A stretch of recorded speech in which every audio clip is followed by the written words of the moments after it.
May 29th is inevitable, and we are all waiting with bated breath to see how different things will be when a new government takes over. But I think one sector of the economy or that a lot of people are hoping continues to stay strong or stand even stronger is the press. And we're going to be talking about freedom of the press today and how they shape a future of rights, just generally what Nigeria should look like going forward and the power of the press.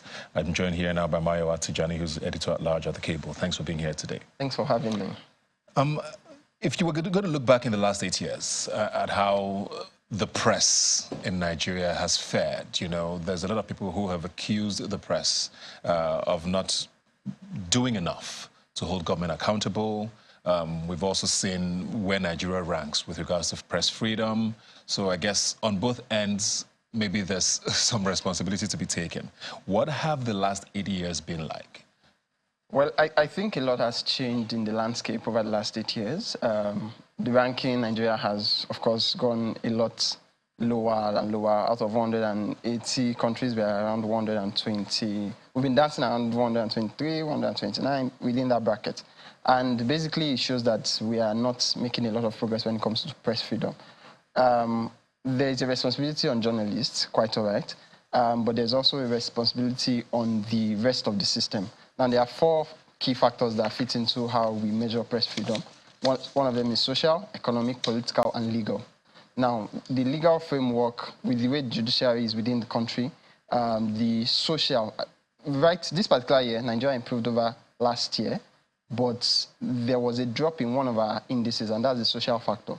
And this has to do with if you report a certain kind of story, the people, not necessarily now the government, not necessarily now the economic factor, but the social factor of that kind of story that you're reporting. Of course, that links back to the politics of it, but I think that we've not done really well over the last 8 years. Yeah. I mean, the press here has been accused of having a culture, you know, of the brown envelope.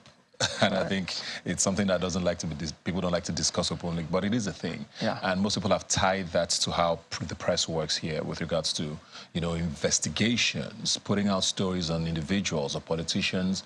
When you have concrete facts or there's an expose on somebody, what you decide to report, or sometimes even how you decide to report it, you know, and it looks like something that has become a culture. Right. A few organizations, you know, especially with the emergence of the digital media, are starting to look a little different. You know, we hear about people who get funding internationally, so they are not tied to anybody's purses. But it's still sort of pervasive across the country, isn't it? Yeah, it's still a big problem. Now, one of the things I say this regularly, that a lot of talents are leaving the media for, say, public relations, say, politics, because of economic reasons. And yes, the brown envelope problem is there. If we do not find an alternative means of funding the press in Nigeria, it's going to be a big problem going into the future, and is not going to be solved. Because finances, economic, of course, like I said earlier, economic reasons is also one of the reasons press freedom is sort of stifled. There are stories that you see today that a certain newspaper would report, especially digital media, and a lot of traditional media houses cannot touch that story for economic reasons. And that economic reason, maybe adverts, maybe direct sponsorship within, partnership within some companies, some persons, and the news organization. So this is still a big problem. If we don't find alternative business models that can run some of these things. The first investigative stories I did, 2017, there was a particular attack in Maiduguri. I had to go there and all of that. Now, one of the challenges was funds. Now, I can say I want to go into some hinterland, some difficult places, hard to reach. If I don't have the funding to execute that kind of story, it's just going to be a good idea that is never going to become a published story. Yeah. Let's go to, we have another guest, Fola, who's joining us online. Fola, if you can hear me. Let's touch a bit on, you know, more recent events, the elections, you know. We did have what many people have called a pandemic of fake news, of misinformation, of disinformation. It was so much that it became almost hard to know what was real and what wasn't, you know. Even sometimes you had what you called reputable media organizations who put out things and then had to retract or delete, you know, or correct. That happened so many times, you know, and it made And across the world, maybe not just in Nigeria, there's become this narrative about trust for the media. And it feels like Nigeria has gotten caught in that web very strongly. Do you agree or not? Yes, I actually do agree. We do have a trust problem in Nigeria with the Nigerian media. And one of the reasons we have a trust problem is media ownership. If you look across, the span of the traditional media in Nigeria, both print and broadcast, you find out that ownership of the media majorly lies within a certain circle. That means people who are in one way or the other connected, to government, to politics. And we run a media that is wholly backed by political patronage. So, of course, there's going to be a trust deficit, especially when such patronage decides what goes on in the newsroom, what goes on, what editorial decisions are made. So once the public begins to realize that, the information that they're being fed is being manipulated and directed by media ownership, who is backed by political power, they're definitely going to be a little bit suspicious. And then this also lies even within the media space ourselves. We do need to, look inwards and find out what is going wrong. And it's not very far-fetched. I'm very glad that my colleague from the cable talked about funding. Funding is one of the major problems that is impeding press freedom in Nigeria. When you have a situation where, media organizations cannot properly fund themselves independently and they have to go back to the paymasters who have a vested interest, then it becomes a problem. Then, you have to pick and choose which stories to cover and how to cover it and which angles to go or not. So if we're going to build trust, one of the things we need to do in the Nigerian media space is, one, find alternative funding, and two, check ourselves, check our vested, or let me say, check our biases, our innate biases, and how we put ourselves in positions where when our credibility is not questioned, our integrity is not questioned. Yeah. I want to ask you, and I want this to both of you, but let me start with you, Fola. It's a very interesting sort of move that the media, especially in America, has made now, where you sort of watch a news network and you know where they sort of stand politically. It's sort of become the brand of news coverage in America. But we've started seeing that sit here, not with the media houses, but with allegations from politicians, from people in government. So it's almost as if you do a segment or something that criticizes government or a politician or a political party, you're automatically branded as someone who's paid by the other or in opposition to whatever it is. As a journalist in Nigeria now, how do you navigate, a situation where you're able to, give out proper information, give out facts, criticize who or what needs to be criticized, and still not be seen as biased? Is that possible? Or are we now going down that rabbit hole where, the United States has found themselves now? So it's going to be very hard to not be seen as biased by any party who's aggrieved by the stories that you cover. So if your story benefits one party and doesn't benefit the other party will find a way to call you biased. But the thing is, the laws that back Nigeria's media industry, I'm from the broadcast industry, and I'll tell you that the laws, that govern the way we practice does not allow, media to be leaning towards a particular position or not. Yes, it happens in America. Unfortunately, we're not there yet. Maybe if we do have such democracy within the media industry, maybe everybody will face the media that speaks to their biases. I don't know if that's going to be positive or not. But as it is right now, what we should be doing is speaking the truth. Stay with the facts, make your reports accurate, credible, and balanced. And you cannot escape being called biased by the party who is hurt by that particular report. But if our report was placed on the courts and peer reviewed and peer examined, will it be found wanting? If your report is balanced and credible and accurate, and it can be fact checked and reviewed and found to be, in accordance with the standards, then anybody can say you're biased or not. You've done your job. Yeah. I'll come back to you, Fola, but Maya was sort of, I mean, I'm sure you got the question, but you know, Yes. away from even the politicians, you find people who are now supporters. I mean, if you go on social media sometimes, if they see a news article from a digital media organization or a broadcast media organization, they immediately believe, because of, you know, a narrative that's been formed over time, whether it's factual or not, it's becoming very, very strong. Yes. Actually, for this election, we actually got closer to what the United States has right now than we did maybe from previous election. One of the things is clear that there are certain people, and of course, all over social media, when you want to read stories that favor a certain political party, you go to this place. When you want to watch something about this, another political party, you go to this place. And of course, for some of them, it's clear. So I won't mention names, but a certain TV station, you know, is owned by a politician. You know they would run the reports in a certain way with a certain slant. We had the particular challenge. There was a fact check that was done about a particular political party. And we had partnerships with some organizations in the north. So we shared with them, okay, share with your audiences and all of that. One of the things they said to us immediately was that we cannot share this. And we're like, it's a fact check. Everything is there. And they said, no, it would be as if we were paid by this particular party. And so in that kind of instance, we then do a fact check that cannot be shared in a certain region of the country because of that existing bias. So I think that the way we are going, we may not be able to avoid it into the future.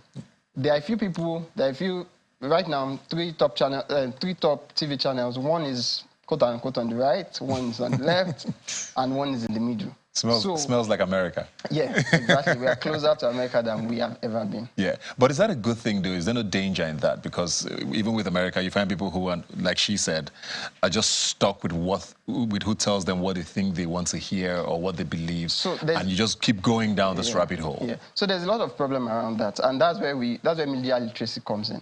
So if the people in America, they have like a spectrum. If you are to the left, these are the guys on the left. If you are to the right, these are the guys there.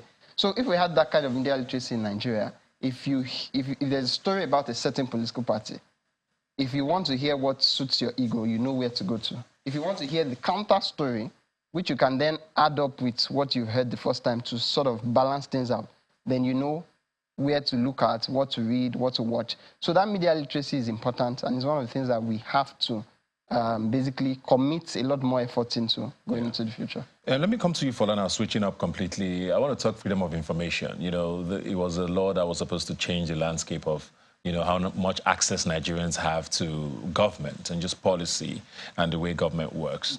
It's been a number of years now. How would you rate, you know, access to information? You know, a lot of people say they try to file some of these things. Sometimes you get what you ask for, sometimes you don't. And sometimes when you even do, it takes years or months. And by the time you get the information, it's no longer important, you know. Has that helped journalists, you think? Off the top of my head, I'll say at this point, not very well. It hasn't. Because we have the Freedom of Information Act that is supposed to, you know, open the books. But right now, it hasn't really been doing much because there's still a wide gap in the process between filing and requesting and between getting the actual information that you need for reports or for accountability. We're still not there. So it's not a very long answer, Ibuka. I'm just going to say that freedom of information is one of the pillars of a free press. If we're really, you know, going to have a democratic press, a free media, then the freedom of information is a fundamental right that we must have as the media. But unfortunately, in Nigeria, we're still at that place where you're still getting a lot of runaround, you know, from government agencies, from people who are supposed to be accountable. And this is holding us back. So if we cannot get the information that we need, then we're still going to come back here to talk about press freedom next year.